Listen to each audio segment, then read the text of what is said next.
I had broken the Lin Kuei free of Liu Kang's enslavement. We were now masters of our destiny and could take our place among Earthrealm's great nations.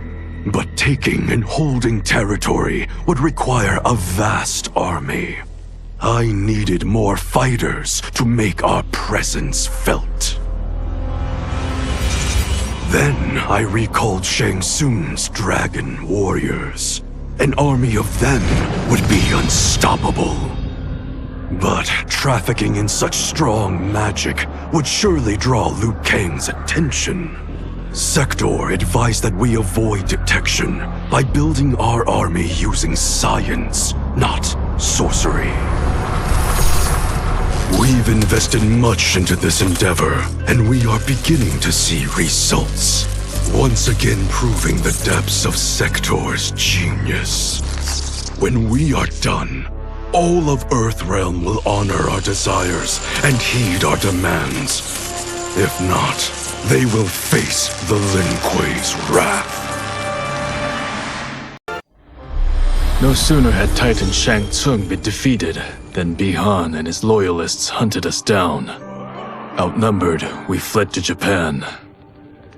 There, we sought refuge from an old family friend. As children, we played together. But Harumi Shirai was a woman now, the head of her clan. Her strength, beauty, and intellect awed me. Also incensed by Bihan's betrayal, Harumi agreed to help me forge a new clan, one that would stand against him and defend Earthrealm. Her aid proved invaluable, and as time went on, we grew closer. To honor Harumi and pay respects to my new bride, I named the clan after her, calling it the Shirai Ryu. Now the battle against my brother begins in earnest. The Shirai Ryu won't rest until Bihan is defeated and the Lin Kuei's honor restored. Kuai Liang and I were working hard to build our new clan. But even with the help of his close friend Harumi, it was difficult. The biggest problem was finding the right initiates. Then, one night, while walking outside Harumi's compound, I was attacked. I thought at first it was a Lin Kuei assassin, but his strikes were too uncertain, too angry. My attacker, it turns out, was a boy. Homeless and hungry, his assault was born of desperation. He needed money so that he could eat.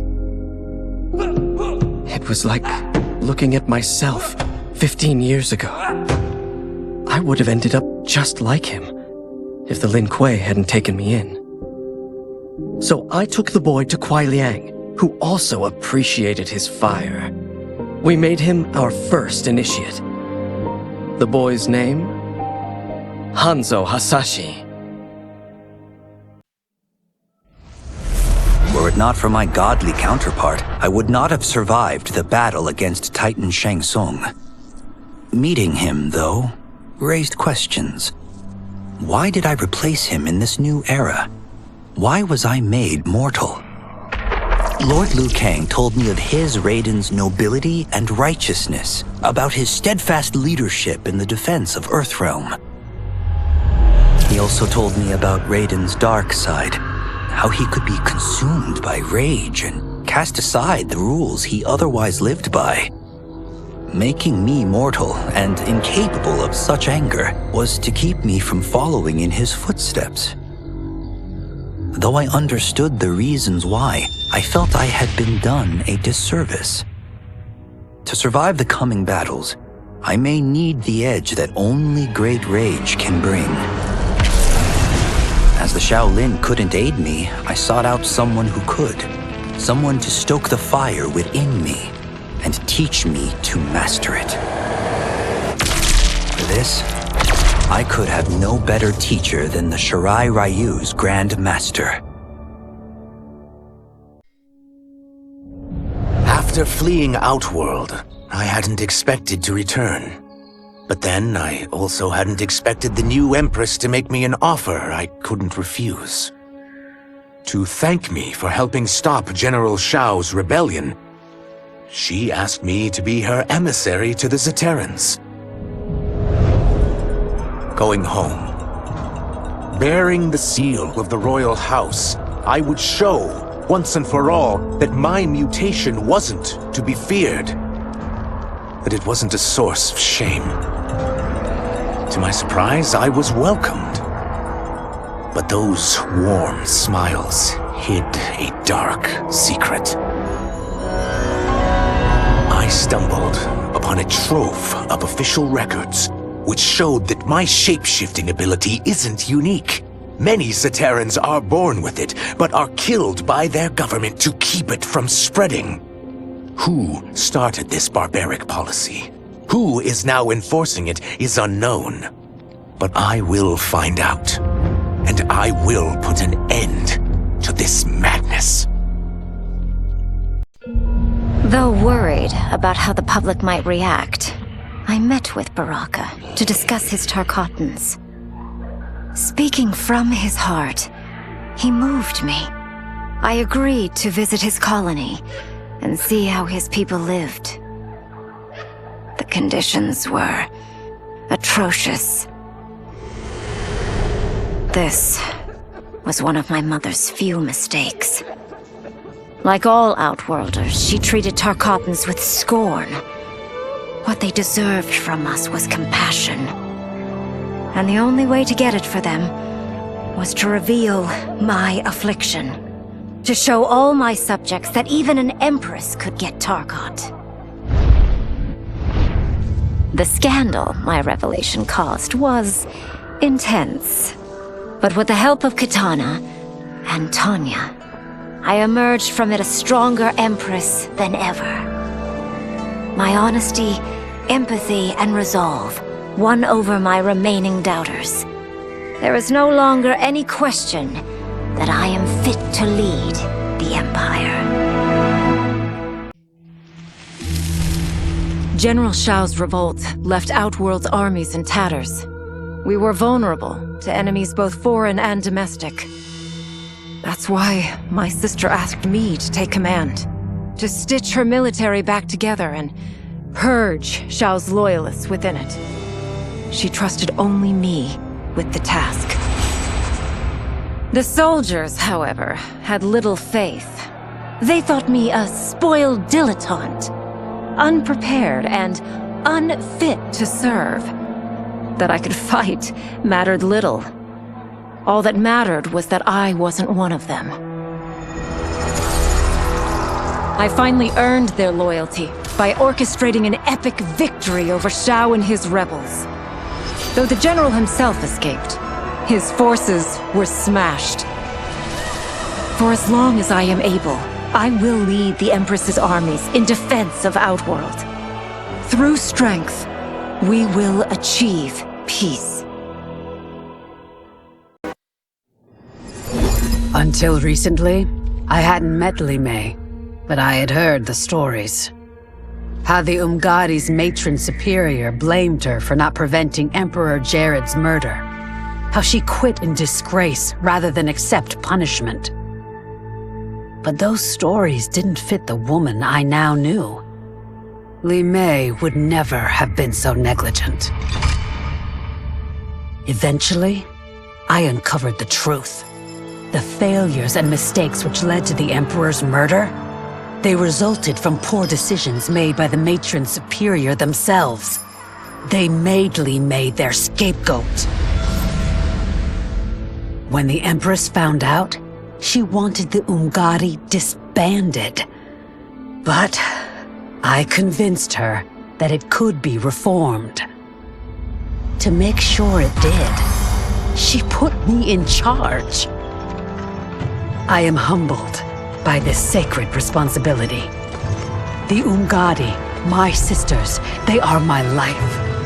I will not let them be brought down by the acts of a selfish few.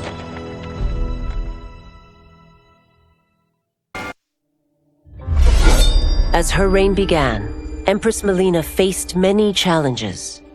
To meet them, she turned to the people she trusted. Her sister to lead her army, and me to lead her imperial police. Though I missed Empress Sindel dearly, I was glad my ties with her family had been mended.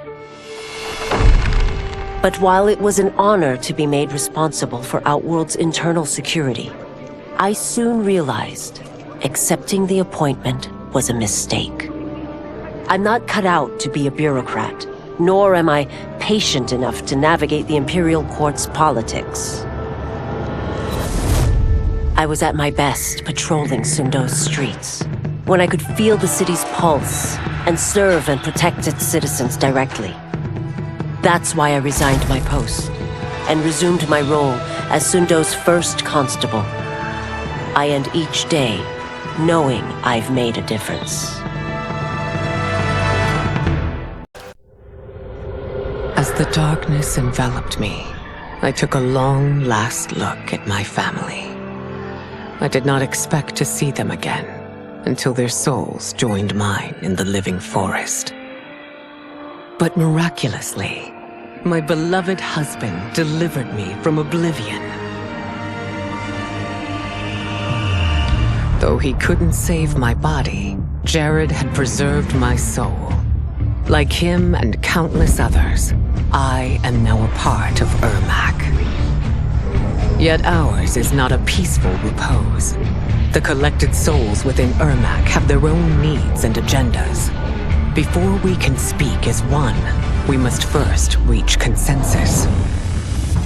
I had thought, as the former rulers of Outworld, I and Jared would hold sway.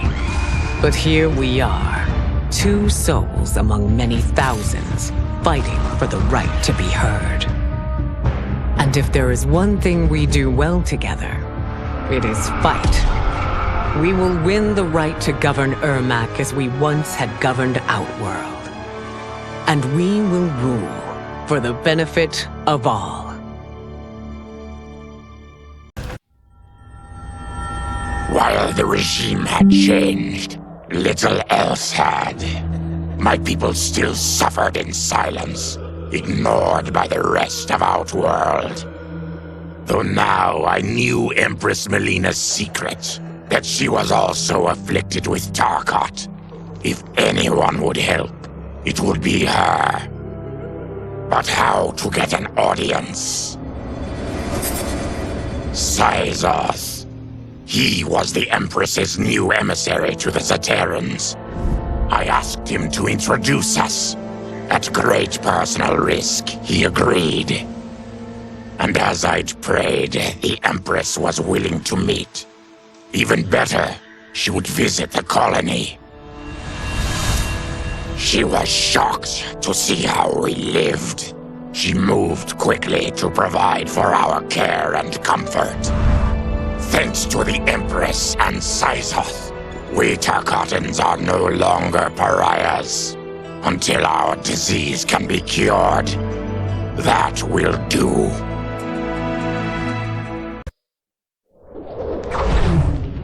Since this whole thing kicked off, I'd wondered why Liu Kang chose me to be a champion.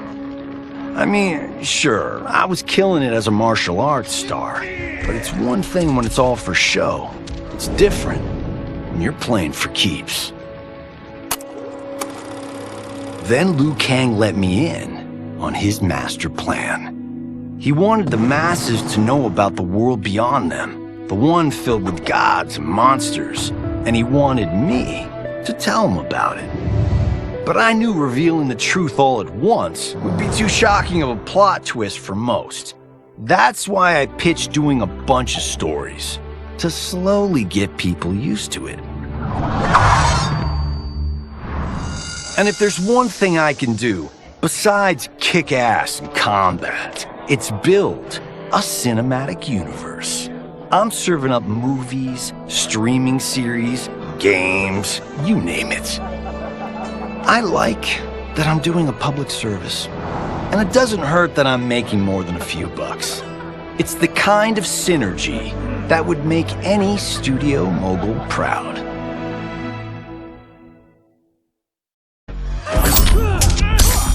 I wasn't looking for allies against the Yakuza, but I found one in Special Agent Jackson Briggs.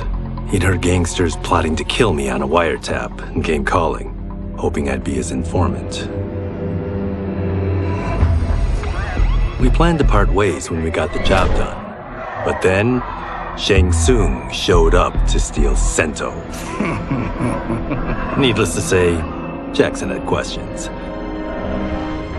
It blew his mind to hear that the stories in Johnny's movies were real. Once the shock wore off, Jackson quickly sized up the threats Earthrealm faced. To deal with them, he got his bosses at the FBI to form the Outworld Investigation Agency. When he asked me to sign on, I hesitated. After all, me? A government agent? But it's an important job. And more importantly to me, an honest living.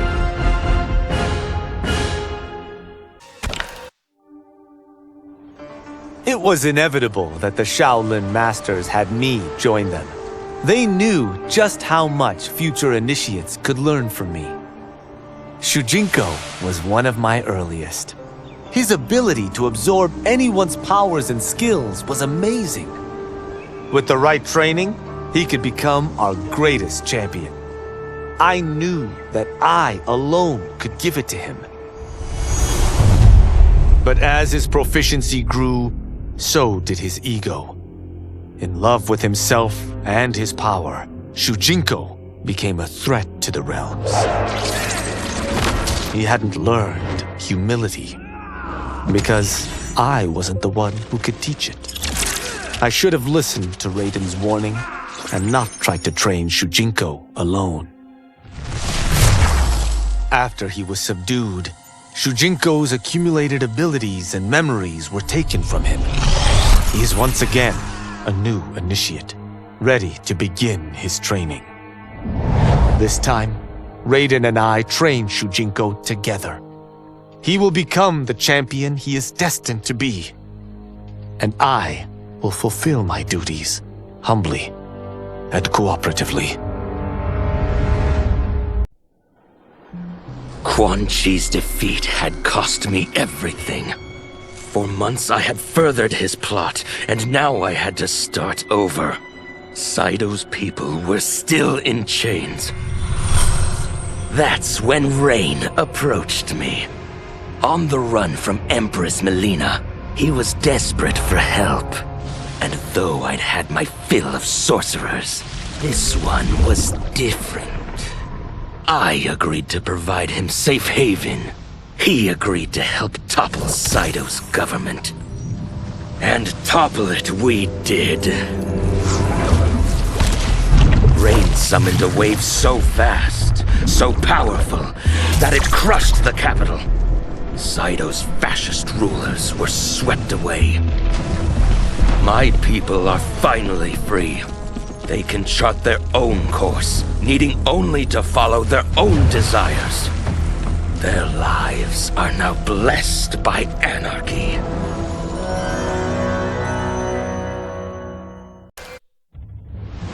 To elude capture by Empress Melina, I joined Havoc's crusade in Saito. There I summoned more magic than I thought possible, and drowned out the old regime. Havoc's longed-for anarchy had been achieved. He was more than satisfied. But I was left empty and broken. Had I been satisfied as Outworld's High Mage, not let myself be tempted by Shang Tsung, a great city would not now lay in ruins. I've caused devastation, ended thousands of lives, all because of my blind ambition. I've betrayed my oath, my sovereign, and my realm. These high crimes merit punishment, and I'll accept whatever the Empress gives me. My only ambition now is to one day be forgiven.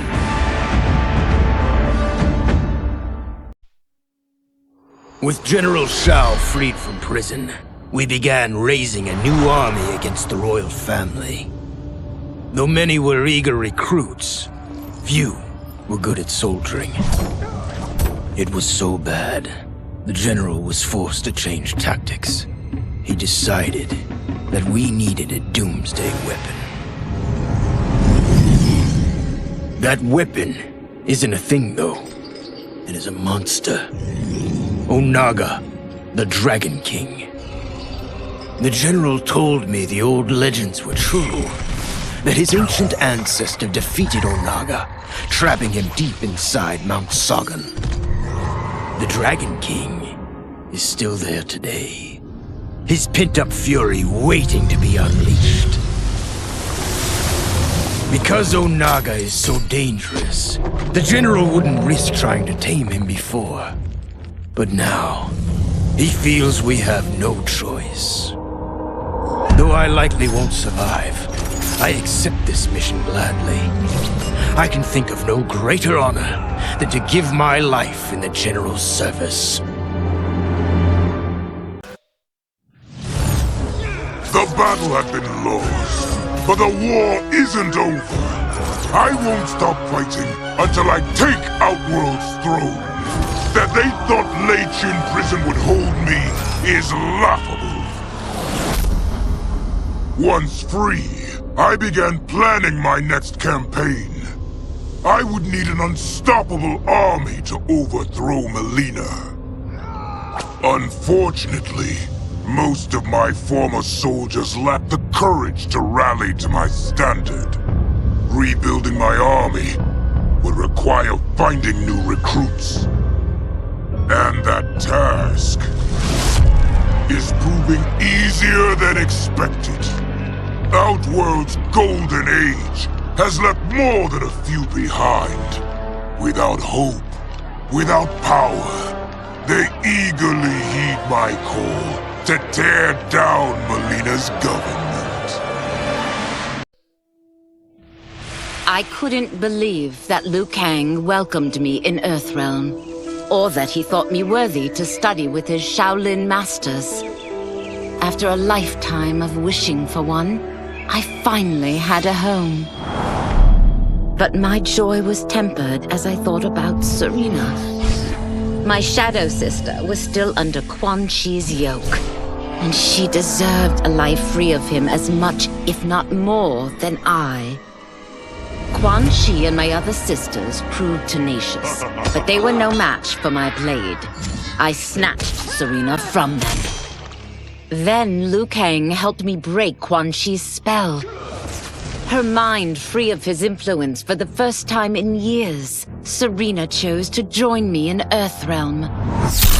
My sister and I once again fight side by side, only now we do so for Earthrealm. Together, we have formed the Order of Light.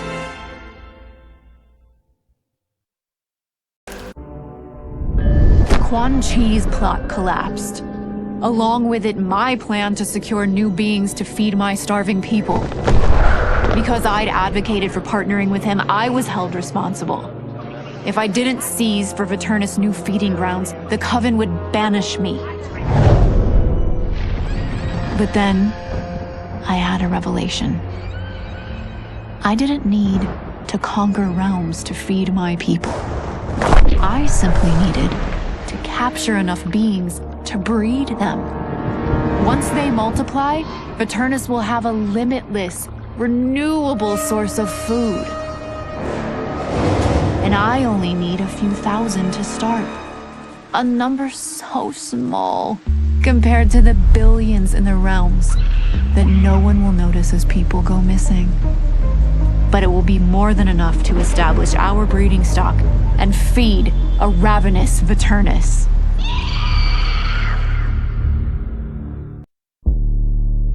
After escaping Lei Chin Prison, I was hounded by the Imperial Police. I needed a place to hide and to recuperate while I plotted the best way forward. I knew the remote canton of my youth would be perfect. To escape capture, I traveled by sea.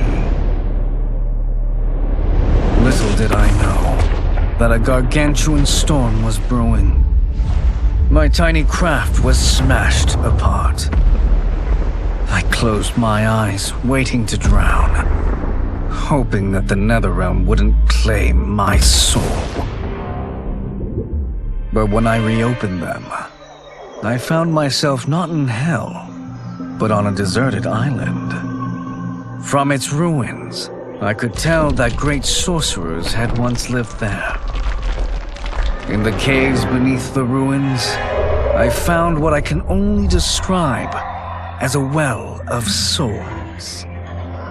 Once I learn how to wield its power, I will become invincible. My loyal partner had warned me. Reclaiming my power as Keeper of Time might have unforeseen consequences. In this, as in most things, he proved prescient. The process I had undergone did irreparable harm to my body. Taking back my power had cost me my immortality. While my lifespan would still stretch across eons, I would one day perish. And if the war with Titan Shang Tsung taught me anything, it is that this timeline is not safe without a protector. Yet I had never given thought to choosing a successor.